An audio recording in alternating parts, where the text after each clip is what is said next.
Movie की शुरुआत होती है और हमें एक लड़के को दिखाया जाता है जिसका नाम वेट होता है। वह बताता है कि यह 2045 का साल चल रहा है और इस साल में सभी लोग अपने काम से मतलब रखते हैं। कोई भी इंसान किसी के भी साथ नहीं होता है। वह बताता है कि 2040 में हॉलिडे और मोरोस नाम के दो वैज्ञानिक ने मिलकर ग्रेगेरियस नाम के गेम की शुरुआत की थी और आज के समय में सभी लोग अपनी निजी जिंदगी से ज्यादा उस गेम में रहना पसंद करते हैं। उसके बाद वेड अपना गैजेट पहनता है और सीधा उस गेम के अंदर चला जाता है। गेम के अंदर हम उसके अवतार को देखते हैं जिसका नाम परजीवन होता है। वेड बताता है कि हम लोग इस गेम के अंदर कहीं भी जा सकते हैं और कुछ भी कर सकते हैं, पर यदि आप किसी से लड़ते हुए मारे जाते हैं तो आपका अवतार तो जिंदा रहेगा, पर आप वह सब कुछ खो दोगे जो आपने इस गेम के अंदर कमाया होता है। उसी गेम के अंदर हम परजीवन के दोस्तों को देखते हैं जिनका नाम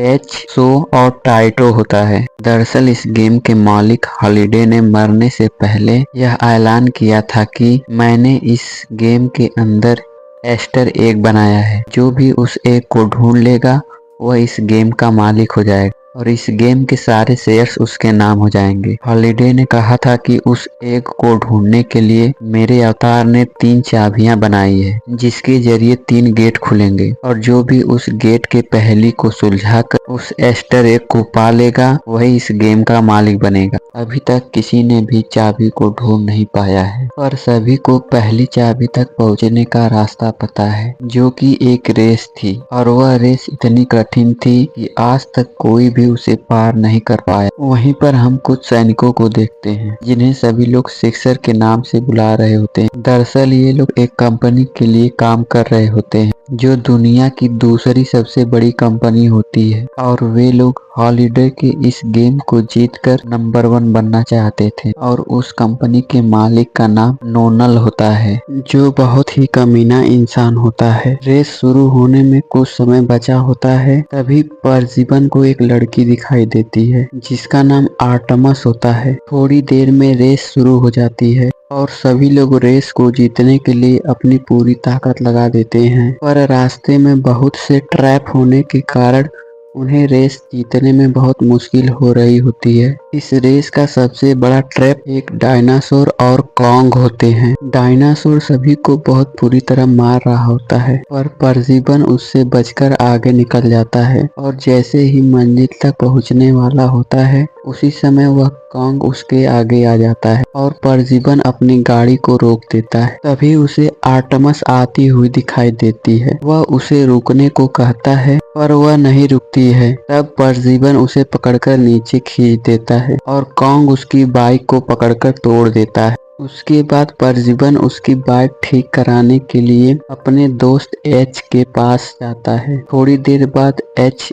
आर्टमस की बाइक को ठीक कर देता है। फिर आर्टमस अपनी बाइक लेकर गेम से बाहर निकल जाती है। थोड़ी देर बाद परजीवन भी गेम से बाहर चला जाता है। उसके बाद वह अपने घर आता है जहां हम उसके आंटी को देखते हैं। अगले दिन रेस को जीतने के लिए वह कुछ क्लू ढूंढने लाइब्रेरी में जाता है जहां उसकी मुलाकात क्यूरेटर से होती है। वह परजीवन को हॉलिडे के जनरल्स के पास लेके जाता है। परजीवन उनके जनरल की वीडियो को बहुत ध्यान से देखता है और उसे रेस जीतने का क्लू मिल जाता है और थोड़ी देर बाद जब रेस शुरू होती है तो इस बार आगे जाने के बजाय परजीवन तेजी के साथ पीछे की ओर जाता है और बिना किसी ट्रैप के आसानी से मंजिल तक पहुंच जाता है। थोड़ी देर बाद वहां पर हॉलिडे का अवतार आता है और वह उसे चाबी दे देता है। रेस जीतने की वजह से परजीवन को बहुत से पैसे मिलते हैं जिनसे वह बहुत से चीजों को खरीदता है। इधर परजीवन के जीतने की खबर नोनल तक पहुंच जाती है और वह तुरंत गेम के अंदर जाता है जहां वह अपने दोस्त आयरॉक से मिलता है। वह आयरॉक से परजीवन को खत्म करने को कहता है जिसके लिए वह मान जाता है। जीत की खुशी में परजीवन और आर्टमस पार्टी करने जाते हैं। वहीं पर आयरॉक भी आया होता है। परजीवन आर्टमस से असली दुनिया में मिलने को कहता है और उसे अपना असली नाम भी बता देता है। देता है, जिसे आयरॉक भी सुन लेता है। अगले दिन आयरॉक सारी बात नोनल को जाके बता देता है। फिर नोनल परजीवन को ढूंढने के लिए एक जेंडर नाम की लड़की को भेज देता है। इधर जब परजीवन गेम के अंदर पहुंचता है तो नोनल उसके सिस्टम को हैक करके उसे अपने पास बुला लेता है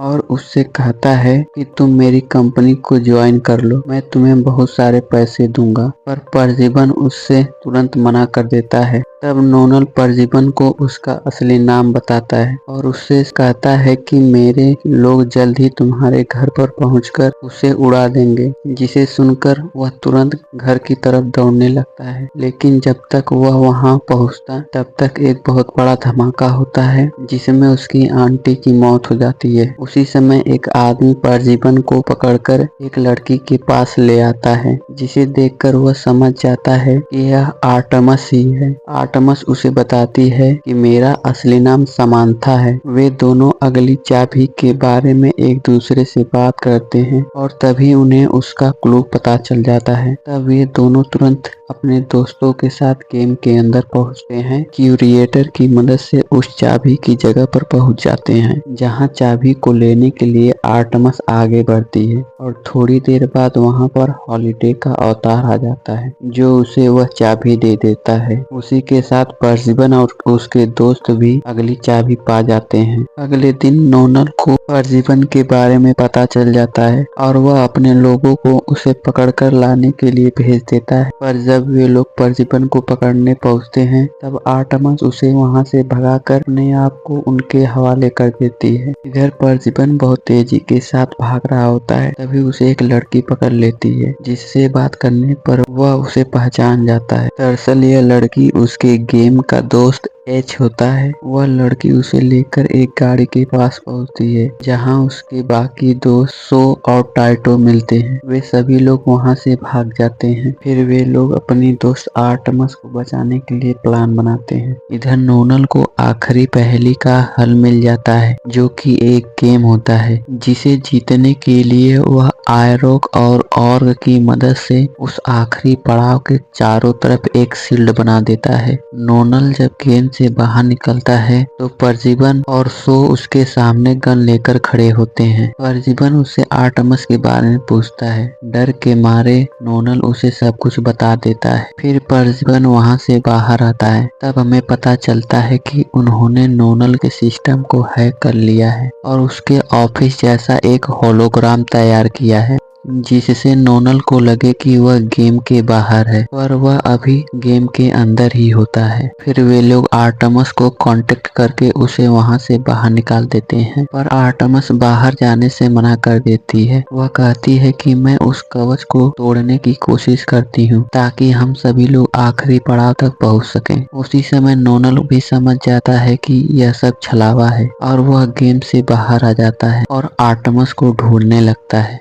इधर परजीवन अपने दोस्तों के साथ आखिरी पड़ाव तक पहुंच जाता है और वहां से एक लाइव वीडियो चलाता है, जिसमें वह उस गेम के सभी लोगों से उस शील्ड को तोड़ने और उसका साथ देने के लिए बुलाता है। उस वीडियो को देखकर सभी लोग वहां पर पहुंच जाते हैं और उस शील्ड पर हमला करने लगते हैं। इधर आर्टेमस भी उनके पोर्टल की मदद से शील्ड के अंदर चली जाती है और एक स्पीकर की मदद से मंत्र बोलती है, जिससे वह शील्ड टूट जाती है और एक घमासान लड़ाई होने लगती है, जिसे देखकर नोनल बहुत गुस्सा हो जाता है और वह अपने असली अवतार को बाहर निकालता है, जो कि एक मेका गॉडजिला होता है। तभी टाइटो उसे रोकने के लिए पहुंचता है, पर उसके सामने टिक नहीं पाता है। तब वहां पर एंट्री होती है सो की, जो कि एक गार्डियन के रूप में वहां आता है और नोनल को बहुत बुरी तरह मारने लगता है, पर वह भी ज्यादा देर तक उसके सामने टिक नहीं पाता है और नोनल उसे मार देता है। उसी समय एच आर्टेमस को लेकर वहां पहुंच जाता है, जो एक बम की मदद से नोनल को मार देती है। तब सो और परजीवन आखिरी पड़ाव तक पहुंच जाते हैं। उसी समय नोनल और आयरॉक वहां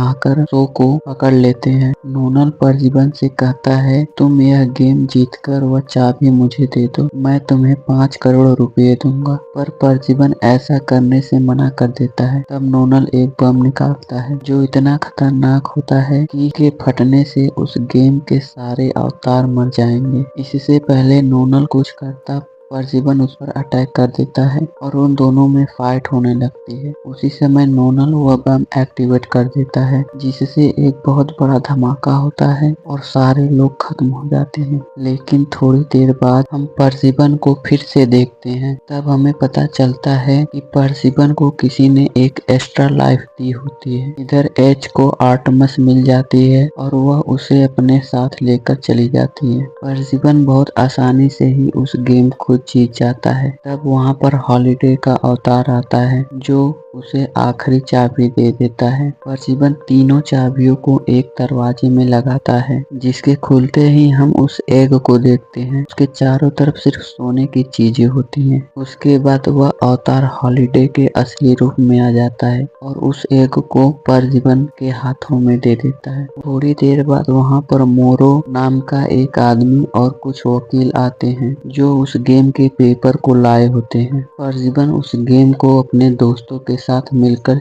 चलाने का फैसला लेता है। अंतिम सीन में परजीवन मोरो से बात कर रहा होता है। उसी समय मोरो परजीवन को एक सिक्का देता है जिसे देखकर वह जान जाता है कि इन्होंने ही उसे एक्स्ट्रा लाइफ दी होती है। यह मोरो वही एक्यूरेटर होता है जो हॉलिडे की सारी चीजों को परजीवन को दिखाता था। और इसी सस्पेंस के साथ यह मूवी यहीं पर समाप्त हो जाती है।